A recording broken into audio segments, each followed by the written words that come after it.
ملا تاکہ ہم تقوی والے بنے یعنی ولایت کے مقام پر جائیں۔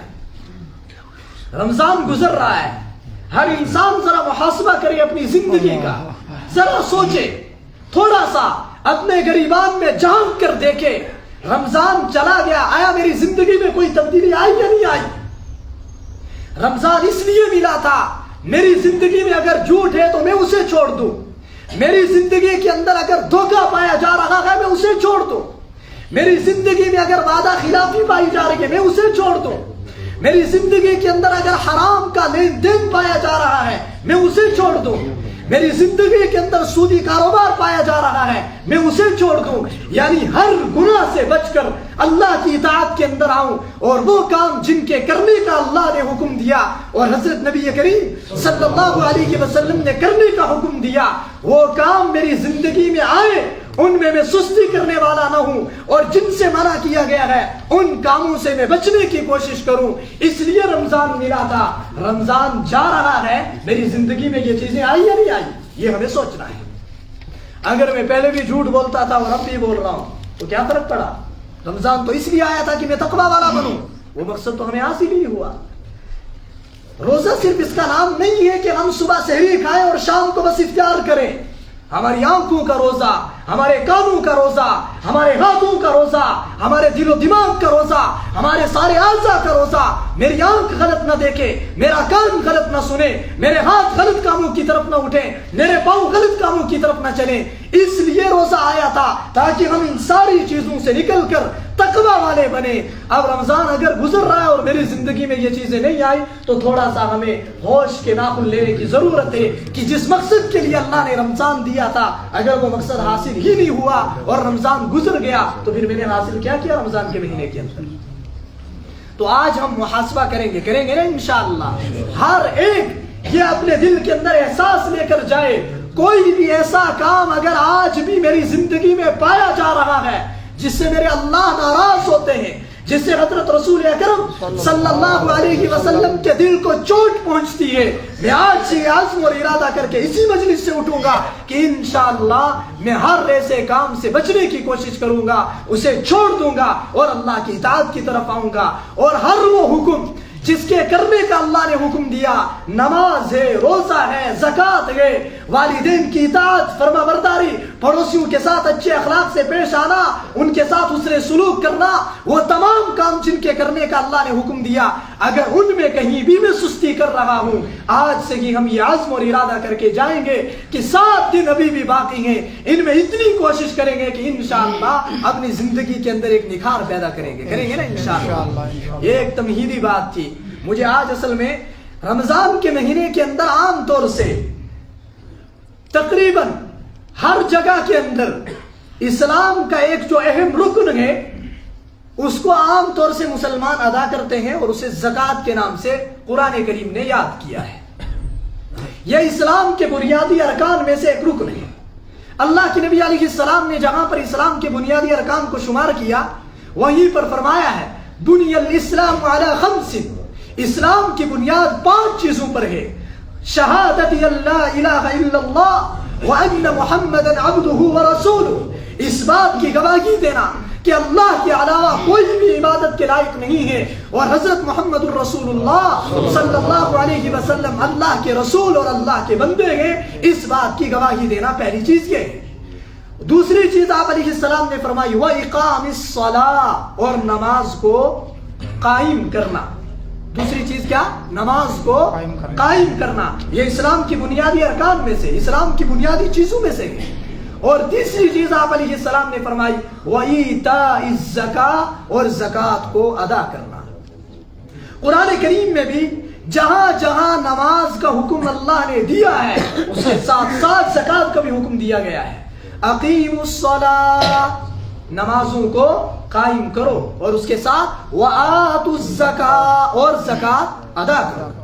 اقام الصلاۃ وایتاء الزکاۃ مختلف، الذین یقیمون الصلاۃ ویؤتون الزکاۃ، ہر جگہ کہیں ایمان والوں کے اوصاف کو بیان کیا تو ان کے اوصاف کے اندر نماز کا قائم کرنا اور زکوٰۃ کا ادا کرنا اللہ نے بیان فرمایا، اور کہیں حکم دیا تو وہاں بھی نماز کے حکم کے ساتھ ساتھ زکوٰۃ کا حکم بھی دیا گیا ہے۔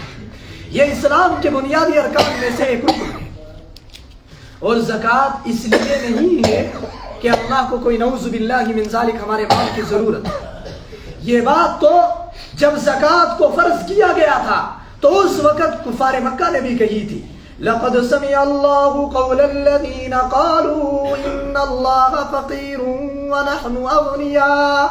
زکوٰۃ کا حکم دیا تو یہودیوں نے، کفار مکہ نے، غیروں نے اس وقت کیا کہا جی اب تو ان کا رب ہم سے مال مانگتا ہے، اس کا مطلب یہ ہے کہ ہم مالدار ہیں اور اللہ فقیر ہو چکا ہے. نعوذ باللہ من ذالک، نقل کفر نباشت.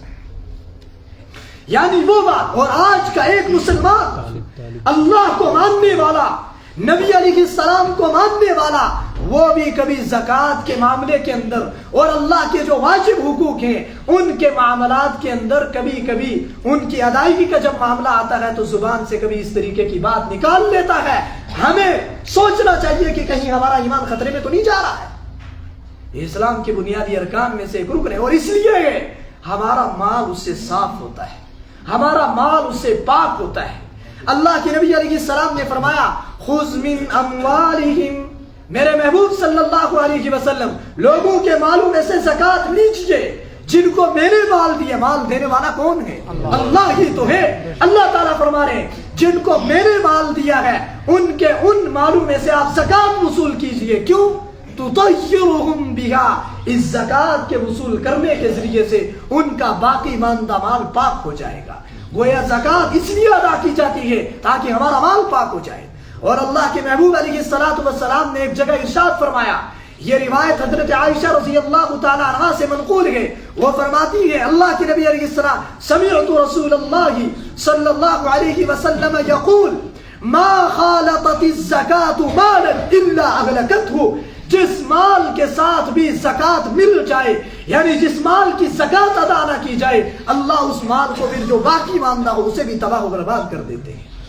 وہ مال ہمارا جو باقی رہتا ہے اس میں خیر و برکت نہیں رہتی ہے، اس کے اندر گندگی آ جاتی ہے اور پھر یہ مال نہ جانے کن کن جگہوں کے اندر اور کن کن راستوں کے اندر لگتا ہے، انسان کو پتہ بھی نہیں چلتا ہے. اور کبھی وہ عجیب الجھنوں کا شکار ہو جاتا ہے، عجیب پریشانیوں کا شکار ہو جاتا ہے، اسے سمجھ میں نہیں آتا یہ میرے ساتھ ہو کیا رہا ہے. لیکن حقیقت میں وہ جو بنیادی ایک اسلام کا رکن ہے اسے نظر انداز کیا، اس کو نظر انداز کرنے کی وجہ سے کبھی اس طریقے کے حالات کھڑے ہو جاتے ہیں. یہ نشاندہی تو حضرت نبی اکرم صلی اللہ علیہ وسلم نے فرمائی ہے. اور قرآن کریم میں دوسری جگہ اللہ تعالیٰ نے ارشاد فرمایا والذین یکنزون الذھب، اور وہ لوگ الذین یکنزون الذھب جو سونے کو جمع کر کے رکھتے ہیں، والفضة اور چاندی کو جمع کر کے رکھتے ہیں، ولا ينفقونها فی سبیل اللہ اور اسے اللہ کے راستے میں خرچ نہیں کرتے ہیں. اللہ تعالیٰ فرماتے ہیں فبشرہم بعذاب علیم، میرے محبوب صلی اللہ علیہ وسلم انہیں میری طرف سے ایک دردناک عذاب کی خبر سنا دیجئے. یوم یحمى علیہا فی نار جہنم، ایک دن آنے والا ہے جس دن ان کے مال کو جہنم کی آگ میں گرم کیا جائے گا. فتکوی بہا جباہہم، اور اس مال کے ذریعے سے ان کی پیشانیوں کو جلایا جائے گا. وجباہہم وجنوبہم، اور ان کے پہلو کو جلایا جائے گا. وظہورہم، اور ان کی کمر کو جلایا جائے گا اور کہا جائے گا ھذا ما کنزتم لانفسکم فذوقوا ما کنتم تکنزون، یہ ہے تمہارا وہ مال جسے تم دنیا میں جمع کر کے رکھتے تھے، اللہ کے راستے میں خرچ نہیں کرتے تھے، آج اس جمع کرنے کا مزہ چکھو. یہ تو اللہ تعالیٰ نے قرآن کریم میں صراحتاً ارشاد فرمایا ہے. اللہ کے نبی علیہ السلام نے ارشاد فرمایا، جو میں نے شروع میں روایت پڑھی، حضرت ابو ہریرہ رضی اللہ تعالیٰ عنہ اس روایت کی راوی ہے. آپ علیہ السلام نے فرمایا من آتاہ اللہ مالا، جس کو اللہ نے مال عطا کیا، فلم یؤدی زکاتہ، اس نے اس مال کی زکات ادا نہیں کی، مثل له مالہ یوم القیامت شجاعا اقرع، اس کے اس مال کو قیامت میں ایک زہریلے سانپ کی شکل دی جائے گی، جس کے زہر کی وجہ سے اس کے سر گنجا ہوگا. اس سانپ کے پورے جسم پر بال ہوں گے مگر سر پہ بال نہیں ہوں گے. کیوں؟ اس لیے کہ زہر اتنا زیادہ ہوگا کہ سر پر بال ٹکیں گے نہیں اس کے.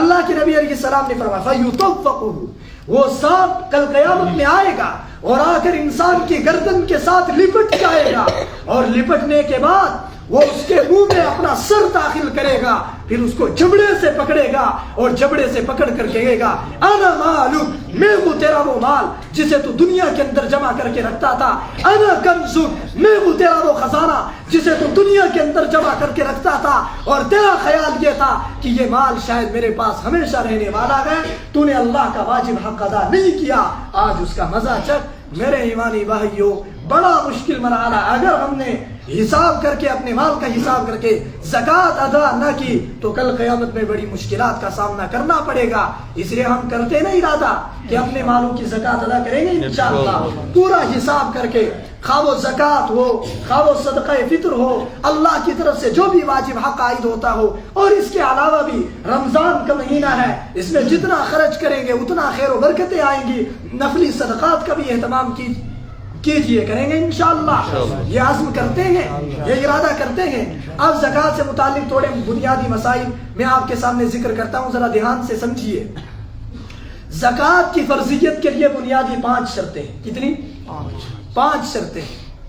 نمبر 1، مسلم ہونا، اس لیے کہ غیر مسلم جو ہے وہ شرعی احکام کا مکلف ہے نہیں، اس لیے اس پر زکوٰۃ فرض نہیں ہوتی ہے، چاہے جتنا بھی اس کے پاس مال ہو، اس کی طرف تو بس یہی حکم متوجہ ہے، قولوا لا الہ الا اللہ تفلحون، اس کی طرف ابھی زکوٰۃ کا حکم متوجہ نہیں ہوتا ہے۔ تو پہلی شرط تو یہ ہے۔ نمبر 2، دوسری شرط، عاقل ہونا۔ کیا ہونا؟ عقل مند۔ اگر اللہ نہ کرے کسی کا دماغی توازن کھو گیا ہو، کسی کا دماغی توازن ٹھیک نہ ہو، وہ پاگل ہو گیا ہو، کچھ اس طریقے کا مسئلہ ہو گیا ہو، چاہے اس کے پاس کتنا بھی مال ہو، اس کے اوپر زکوٰۃ فرض نہیں ہوتی ہے، اس لیے کہ زکوٰۃ کی فرضیت کے لیے عاقل ہونا، عقل کا صحیح سالم ہونا بھی کیا ہے؟ شرط ہے۔ کتنی شرطیں آ گئی؟ 2۔ نمبر 3، بالغ ہونا۔ کیا ہونا؟ نابالغ کے پاس چاہے جتنا بھی مال ہو اس پر زکوٰۃ فرض نہیں ہوتی ہے، ہاں اس کے گھر والے یا وہ خود نفلی صدقہ جتنا دینا چاہے تو اللہ اس کے اس اجر کو ضائع نہیں کرتے ہیں، اس کا اجر بھی اللہ کے یہاں محفوظ رکھا جاتا ہے، لیکن زکوٰۃ اس پر فرض نہیں ہوتی ہے۔ کتنی شرطیں آ گئی؟ 3۔ چوتھی شرط جو فی الحال آپ شاید سمجھ بھی نہ پائیں اور یہاں کے تعلق سے ہے بھی نہیں، وہ آزاد ہونا۔ پہلے تھا کہ کبھی ایسا ہوتا تھا کہ کہیں پر کوئی اسلامی کوئی لشکر گیا، کوئی اس طریقے کا مسئلہ ہوا، وہاں سے پھر کچھ قیدی آ گئے، وہ اسلامی جو لوگ تھے ان کے درمیان میں تقسیم ہو جاتے تھے تو وہ غلام بن جاتے تھے، تو اگر کوئی غلام ہو، غلام پر زکوٰۃ فرض نہیں ہوتی ہے، اس لیے کہ غلام تو خود اپنے آقا کی ملکیت ہوتا ہے، تو اس کا مال بھی آقا کی ملکیت ہوتا ہے، اس کا کچھ بھی نہیں ہوتا ہے، تو اس پر زکوٰۃ فرض نہیں ہوتی ہے۔ اور 5ویں شرط، 4 شرطیں آ گئی، 5ویں شرط ہے صاحب نصاب ہونا۔ کیا ہونا؟ نصاب کے بقدر مال ہونا۔ اس کی تھوڑی سی میں وضاحت آپ کے سامنے کروں گا، ذرا اس کو دھیان سے سمجھنا ہے۔ نصاب کیا ہے؟ اللہ کے نبی علیہ السلام نے اس زمانے کے اندر جو بیان فرمایا تھا، چونکہ ہر دور کے اندر جو اس وقت کے رائج اوزان ہوتے ہیں ان کے حساب سے نصاب کو بیان کیا جاتا ہے۔ آپ علیہ السلام کے زمانے میں مسقال چلتی تھی، دراہم اور دنانیر زیادہ چلتے تھے، ان کا رواج بھی تھا، تو اس لیے اللہ کے نبی علیہ السلام نے چاندی کا نصاب دراہم کے ذریعے سے بیان فرمایا اور سونے کا نصاب مسقال کے ذریعے سے بیان فرمایا۔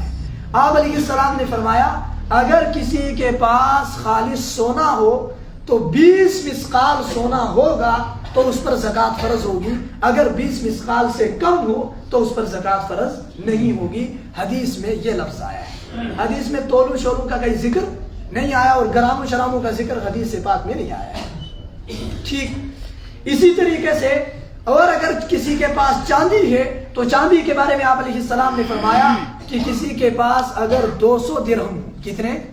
200 درہم کے وزن کے برابر چاندی ہو تو اس انسان پر زکوٰۃ فرض ہو جاتی ہے، اس سے کم ہو تو اس پر زکوٰۃ فرض نہیں ہوتی ہے۔ یہ تو وہ ہے جو آپ علیہ السلام نے اس زمانے کے اندر بیان فرمایا تھا، لیکن آج کے لوگ اب نہ 20 مسقال کو صحیح سے سمجھ پائیں گے اور نہ ہی 200 درہم کا وزن صحیح سے طے کر پائیں گے۔ اگر امت کو بس یہی بتا کر چھوڑ دیا جائے تو وہ الجھن کی شکار ہو جائے گی، پریشان ہو جائیں گے۔ اس لیے آج کے جو رائج اوزان ہیں ان کے ذریعے سے علماء نے غور کر کے ان احادیث کو سامنے رکھ کر وہ اوزان طے کیے گئے اور ہمیں بتلایا ہے ہماری سہولت کے لیے. وہ یہ ہے اگر کسی کے پاس خالص سونا ہے, کیا ہے؟ خالص سونا, چاندی بالکل بھی نہیں, نقدی بیلنس کچھ بھی نہیں, مال تجارت کچھ بھی نہ ہو, خالص سونا اگر کسی کے پاس ہے تو پھر یہ ہونا چاہیے 7.5 تولہ. کتنا؟ 7.5 تولہ سونا یا اس سے زیادہ ہوگا تو تب اس پر زکوٰۃ فرض ہوگی. اگر اس سے کم سونا ہے تو پھر اس بندے پر زکوٰۃ فرض نہیں ہوگی. لیکن تولہ وہ جو شرعی تولہ ہوتا ہے, جو کیا ہوتا ہے؟ شرعی تولہ. وہ نہیں جو ہمارے سنیار حضرات نے گڑبڑ کر رکھی ہے, دیتے تو ہیں 10 گرام اور کہتے 1 تولہ, ورنہ حقیقی شرعی تولہ 11 گرام اور 664 ملی گرام کا ایک شرعی تولہ ہوتا ہے. میری بات آپ سمجھ رہے ہیں کہ نہیں؟ اصل تولہ تو یہ ہے. اب ہمارے حضرات وہ 10 گرام دے کر کہتے ہیں 1 تولہ, تو کہیں اس سے آپ کو غلط فہمی نہ ہو جائے. اگر گرام کے لحاظ سے ہم اسے نکالتے ہیں تو یہ بنتا ہے 87.5 گرام. کتنا؟ اگر کسی کے پاس 87.5 گرام یا اس سے زیادہ سونا ہے تو اس پر زکوٰۃ فرض ہوگی. اگر اس سے کم ہے تو اس پر زکوٰۃ فرض نہیں ہوگی. لیکن یہ تب ہے جب خالص سونا ہو, ساتھ میں چاندی اور نقدی بیلنس وغیرہ اور مال تجارت کچھ نہ ہو. ٹھیک. اور اگر کسی کے پاس تھوڑا سا سونا بھی ہے, تھوڑی سی چاندی بھی ہے, کچھ نقدی بیلنس ہے, پھر ہم ان سب کو جوڑیں گے, پھر چاندی کا نصاب دیکھا جائے گا. چاندی کا نصاب 200 درہم آپ علیہ السلام نے بیان فرمایا. ہمارے آج کے اوزان کے حساب سے وہ بنتا ہے 52.5 تولہ چاندی, اور گرام کے لحاظ سے وہ بنتا ہے 612 گرام چاندی. کتنی؟ 612 گرام چاندی.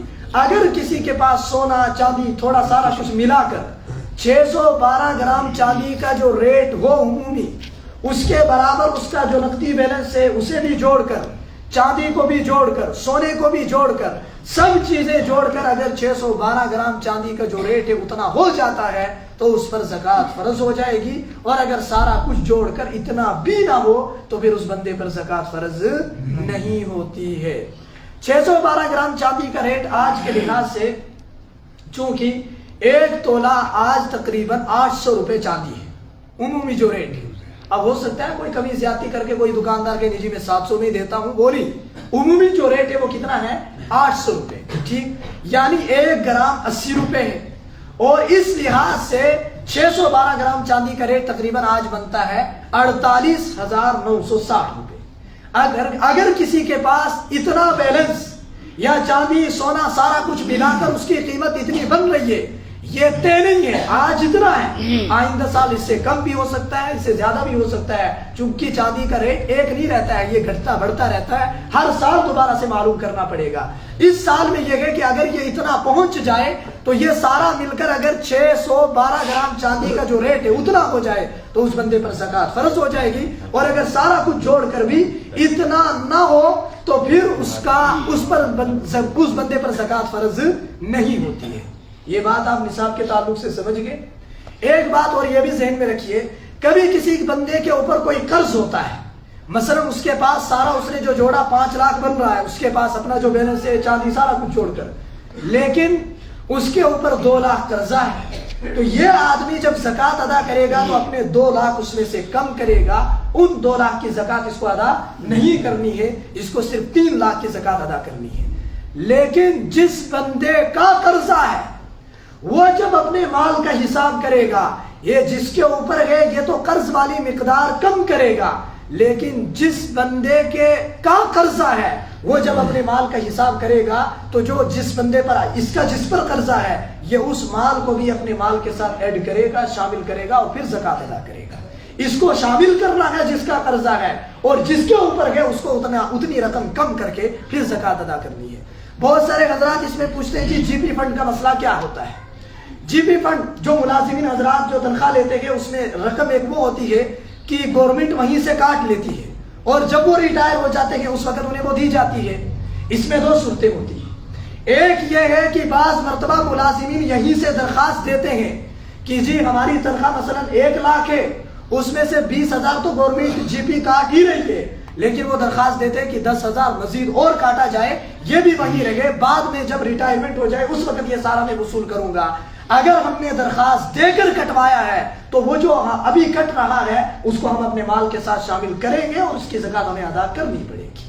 میری بات آپ سمجھ رہے ہیں کہ نہیں؟ اور وہ والی رقم جو بندہ لینا بھی چاہے مگر لے نہیں سکتا ہے، گورنمنٹ کاٹتی ہے، اس کی زکات فی الحال ادا نہیں کرنی ہے. جب وہ ریٹائر ہونے کے بعد وہ رقم ہمارے پاس آ جائے گی پھر اس کا حساب کر کے زکات ادا کی جائے گی. ابھی فی الحال اس کی زکات ادا نہیں کی جائے گی.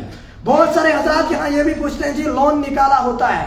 پہلی بات تو یہ ہے جی اس نحوست سے بچائیے اپنے آپ کو، گندی چیز ہے یہ تو جو بھی مسئلہ وہاں سے پیسہ آتا ہے اس کے ساتھ اگر سود نہیں تو سود کا دھواں تو لگا ہی ہوتا ہے. تو اس نحوست سے اپنے آپ کو بچانے کی کوشش کریں. خیر اگر کسی نے نکال لیا ہے تو اس کی زکات ادا کرنی ہے یا نہیں کرنی ہے. اس میں مسئلہ یہ ہے ہم نے جو لون نکالا ہے اب ہم واپس قسطوں میں کرتے ہیں نا ادا. مثلا ایک بندہ 10-10 ہزار کی قسطیں ہر مہینے پر بھر رہا ہے. ہم نے جب زکات کا حساب کرنا ہے تو اس سال کی جو 1 سال کی قسطیں ہیں وہ ہم جوڑیں گے. 10-10 ہزار کے حساب سے اگر ہم نے جوڑا جتنی وہ قسطیں بنی 1 سال کی، جتنی وہ رقم بنتی ہے اس کی زکات آپ کو ادا نہیں کرنی ہے، اس کو قرضے میں شمار کیا جائے گا. اس کے علاوہ باقی جتنی بھی رقم بچتی ہے چاہے وہ لون کی ہی کیوں نہ نکالی ہو اس پر آپ کو اس کی زکات ادا کرنی ہی پڑے گی. میری بات آپ سمجھ گئے کہ نہیں؟ یہ زکات کے تھے تو خیر کچھ اور بھی مسائل، لیکن اب وقت ہو گیا. یہ مختصر سے کچھ مسائل تھے. صدقہ فطر کا مسئلہ یہ ہے تو وہ بھی صاحب نصاب پر فرض. جو صاحب نصاب نہ ہو صدقہ فطر اس پر واجب نہیں ہوتا ہے. صاحب نصاب جو بندہ ہوگا اسی پر صدقہ فطر واجب ہوتا ہے. مگر زکات میں اور اس میں تھوڑا سا فرق ہے. زکات صرف 4 قسم کے مالوں پر فرض ہوتی ہے: نقدی بیلنس، سونا، چاندی اور مال تجارت. کون سا؟ یعنی وہ مال جو ہم نے بیچنے کی نیت سے خریدا ہے، ٹھیک، اس پر زکات ہوتی ہے. اور جو بیچنے کی نیت سے ہم نے خریدا نہیں ہے اس پر زکات. اب کسی بندے کے 10 مکان کرائے پر ہیں تو وہ چونکہ مال تجارت تو ہے نہیں، وہ کرائے پر اس نے مکان دے رکھے، اس سے جو کرایہ آئے گا وہ تو نقدی بیلنس کے اندر آئے گا، اس کی زکات تو ادا کرنی ہے. لیکن ان مکانوں کی قیمت کو زکات میں جوڑا نہیں جائے گا. اسی طریقے سے کسی کے پاس 10 گاڑیاں ہیں، اس نے وہ کرائے پر دے رکھی ہیں، تو چونکہ اس نے کرائے پر دی ہے، بیچنے کی نیت سے اس نے وہ گاڑیاں نہیں خریدی ہیں، وہ مال تجارت میں نہیں آیا. جب مال تجارت میں نہیں آیا تو ان گاڑیوں کی قیمت بنا کر زکات نہیں ادا کرنی ہے. ہاں ان سے جو کرایہ وصول ہوگا اس کی زکات تو ادا کرنی ہی پڑے گی. ہاں اگر کوئی بندہ ان گاڑیوں کی طرف سے صدقہ دے رہا ہے جی ان میں حفاظت رہے اور اللہ تعالیٰ خیر و برکت عطا کرے تو وہ اس کی اپنی مرضی ہے ادا کرے، لیکن شریعت واجب نہیں کرتی ہے. صدقہ فطر میں یہ مسئلہ ہے. صدقہ فطر میں جو نصاب ہم دیکھیں گے سونا، چاندی، نقدی بیلنس، مال تجارت سارا جوڑا، پھر بھی اگر نصاب تک نہیں پہنچا تو ضرورت سے زائد اگر کپڑے ہیں، ضرورت سے زیادہ اگر برتن ہیں، ضرورت سے زیادہ اگر زمین ہے، یہ ساری چیزیں ان کی قیمت جوڑ کر اگر 612 گرام چاندی کا جو ریٹ ہے اتنا بن جائے تو تب بھی صدقہ فطر واجب ہوتا ہے. صدقہ فطر میں بالغ ہونا بھی شرط نہیں ہے. اگر نابالغ بچہ ہے، اس کا والد اگر صاحب نصاب ہے تو والد کو اپنے نابالغ بچوں کا صدقہ فطر بھی ادا کرنا ہوگا. زکات نابالغ کی ادا واجب فرض نہیں ہوتی ہے، لیکن صدقہ فطر اس کا بھی ادا کرنا ہے. صدقہ فطر آج کا جو طے ہوا ہے اس میں اللہ کے نبی علیہ الصلوۃ والسلام نے حیثیتوں کے لحاظ سے درجے متعین کیے ہیں. جو مالک نصاب تو ہے لیکن ادنا قسم کا، یعنی 50-60 ہزار 70 ہزار اس کے پاس بیلنس سے بس اتنا ہی ہے، تو وہ ادنا رقم سے یعنی 2.25 کلو گیہوں کی قیمت سے وہ صدقہ فطر ادا کرے اور وہ تقریباً آج کے حساب سے 60 روپے بن رہا ہے. اور جو تھوڑا اس سے اوپر کے لیول کا ہو یعنی مالدار ہے اور تھوڑا اس سے اوپر کے درجے کا ہے، وہ 3.5 کلو اس کے جو کی قیمت سے ادا کرے، وہ تقریباً آج 110 روپے بنتے ہیں. اور جو اس سے اوپر کی لیول کا ہو وہ 3.5 کلو کھجور کی قیمت سے، جو درمیانی قیمت کے قسم کے کھجور ہوں ان سے ادا کرے، وہ تقریباً آج کے لحاظ سے 900 روپے بنتے ہیں. اور جو اس سے اوپر کا ہائی فائی مالدار ہے تو وہ 3.5 کلو کشمش کی قیمت سے ادا کرے صدقہ فطر، وہ تقریباً آج 1100 روپے بنتا ہے. یعنی ایک بندے کا صدقہ فطر اتنا ادا کیا جائے. روزے کے کفارے کے بارے میں پوچھا ہے کہ اگر کسی نے جان بوجھ کر روزہ توڑ دیا، اگر جان بوجھ کر روزہ توڑ دیا تو اس کا کفارہ کیا ہے؟ اس کا کفارہ سب سے پہلے تو یہ ہے ایک غلام آزاد کرنا، لیکن وہ سسٹم ہے نہیں یہاں پر. دوسرا درجہ ہے مسلسل 60 دن روزے رکھنا. کتنے 2 مہینے ایک روزے کے بدلے میں اگر کسی نے جان بوجھ کر توڑ دیا تو مسلسل 60 دن روزے رکھنا یہ اس روزے کا کفارہ ہے. تو خیر 60 دن یہ روزہ رکھے گا تو اس گناہ سے نکل جائے گا, لیکن وہ بھی جو رمضان کے روزے کی فضیلت تھی پھر بھی وہ ویسے حاصل نہیں ہو پاتی ہے. ٹھیک. اور اگر کسی کو اتنی بھی استطاعت نہ ہو تو پھر 60 مسکینوں کو 2 وقت کا کھانا کھلانا, یعنی وہ بندہ جو بالکل ہی کمزور ہے, اگر اسے یہ غالب گمان ہے یا ڈاکٹروں کا کہنا ہے کہ 60 دن کے روزے رکھے گا تو یہ تو بیچارہ ہلاک ہی ہو جائے گا, مر ہی جائے گا, تو پھر اس کے لیے یہ ہے کہ 2 وقت کا کھانا 60 مسکینوں کو کھلا دے. اور اگر کوئی کھانا کھلانے کے بجائے وہ رقم ادا کرنا چاہے تو پھر 60 بندوں کا جو صدقہ فطر بنتا ہے اس حساب سے وہ صدقہ فطر ادا کرے. وہ اپنی حیثیت دیکھے, ادنا قسم کا ہے تو 60 کے حساب سے ادا کرے, 60 روپے جو ادنا قسم ہے اس سے اوپر ہے تو پھر کھجور یہ گیہوں یہ جو سے ادا کرے, اس سے اوپر ہے تو کھجور سے, اس سے اوپر ہے تو کشمش سے ادا کرے. اللہ تعالی ہمیں دین کو صحیح سمجھ کر اس پر عمل کرنے کی توفیق عطا فرمائے.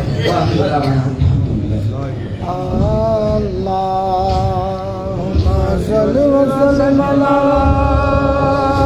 سیدنا مولانا محمد وعلی آل سیدنا ومولانا. السلام علیکم ورحمۃ اللہ وبرکاتہ. بہرحال معلوم ہے کہ ہر رمضان میں تلان آخرین 2 جمعہ ان 2 جمعہ تلان خصوصی مدرسے یا جمعہ خصوصی مدرسہ مدرسہ جام تلن اور ام بعد جمعہ انشاء اللہ جمعہ الوداع تر خطر ان شاء اللہ خیال خطر جام تلن سہ بہرحال میں پتہ کی مدرسہ مدرن خطر جام تلن سفر میں جام دن محترم فاروق صاحب تو باقی محترم سامعین, اگر یتھی جمعہ سے عید ایسی اگر اسی جمعہ کے دن عید ہوگی انشاءاللہ تو عید نماز کا وقت جو مشورے سے متعین ہوا ہے وہ 9:30 بجے 9:30 پر 9:30 پر ٹھیک نماز عید انشاءاللہ ادا ہوگی عید الفطر کی. اگر جمعہ ہی کے روز عید ہوگی, اگر جمعہ کے دن عید نہ ہوگی تو ممکن ہے مشورے سے اس وقت میں کوئی تاخیر کی جائے, وہ بھی آپ کو پھر اسی دن جمعہ الوداع کے موقع پر آپ کو بتا دیا جائے گا, آپ کو مطلع کر دیا جائے گا کہ 10 بجے ہو یا 10:30 بجے ہو. لیکن اگر جمعہ کے دن ہی ہوگی عید ہوگی تو 9:30 بجے ٹھیک متعین وقت پر ہی انشاءاللہ عید نماز عیدگاہ میں ادا ہوگی. اور بصورت دیگر اگر بارش ہو تو بارش ہونے کی صورت میں مسجدوں میں اس مسجد میں جو عید نماز رہے گی وہ بھی 9:30 بجے ہی عید نماز رہے گی بارش ہونے کی صورت میں. اگر موسم بالکل صاف ہوگا تو عیدگاہ میں ہی 9:30 بجے صورت جمعہ کے روز عید ہوگی تو 9:30 بجے ادا ہوگی.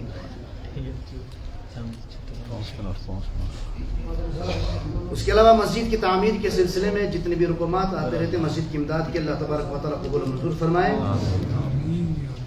تو پچھلے جمعہ پر بھی میں نے آپ سے عرض کیا تھا کہ اس رمضان میں ہم نکلے نہیں اجتماعی اعتبار سے چندہ کرنے کے لیے, کیونکہ اس رمضان المبارک میں اکثر نہ بالکل ہی سارے لوگ زکوٰۃ ہی نکالتے ہیں اور زکوٰۃ مسجد میں لگتی نہیں ہے, اسی لیے رمضان المبارک میں ہم نکلے نہیں. اور انشاءاللہ العزیز عید کے بعد 1 مہینے کی مدت کے بعد ہم انشاءاللہ اجتماعی اعتبار سے پورے شہر کا دورہ کریں گے مسجد کی تعمیر کے سلسلے میں. مسجد کی تعمیر کے سلسلے میں محمد اشرف صاحب 5000 روپے اپنے مرحومین کے لیے, مرحوم غلام محمد کشتو صاحب, مرحوم نگینہ بیگم, مرحوم عابد حسین, شاہنواز احمد شاہ صاحب 1100 روپے, مرحوم غلام نبی شاہ صاحب, مرحوم بشیر احمد شاہ صاحب کے صالح صاحب کے لیے, مرحومہ تسلیمہ بیگم زوجہ عبد الواحد صاحب ہینگر. نامعلوم افراد بھی ایک ہیں جنہوں نے کچھ مسجد کے رقومات دیے صالح صاحب کے لیے. اور دعا کے لیے سبھی حضرات سے گزارش کی کوئی پریشانی کا کوئی مسئلہ ہے تو اللہ تبارک و تعالیٰ ان کی پریشانی کو حل کرے. دیکھیے ابھی تھوڑا کچھ 1-2 منٹ بچے ہوئے ہیں جو تفصیلات میں بیان کروں. یہ جو دعا کا مسئلہ ہے اس میں آپ ایک چیز ہمیشہ ذہن میں رکھا کر کیجیے کہ دعا جب بھی کروانی ہو تو کسی ایسے شخص سے آپ دعا کروا لیجیے کہ جو کوئی مصیبت میں ہو, کسی پریشانی میں ہو یا کسی غم میں کوئی مبتلا ہو یا وقت کے حالات سے دوچار ہو یا کوئی مظلوم ہو تو اس کی اعانت کر کے خفیہ طور پر اس سے دعا لیا کیجیے. اس دعا میں بہت زیادہ اثر رہتا ہے. کسی کی معاونت کر کے خفیہ طریقے سے اس کی دعا لیا کیجیے. چنانچہ اس کا مجبور شاسن کن وقت ایسے حالات بہت سارے احبابوں کے سامنے آتے ہی ہیں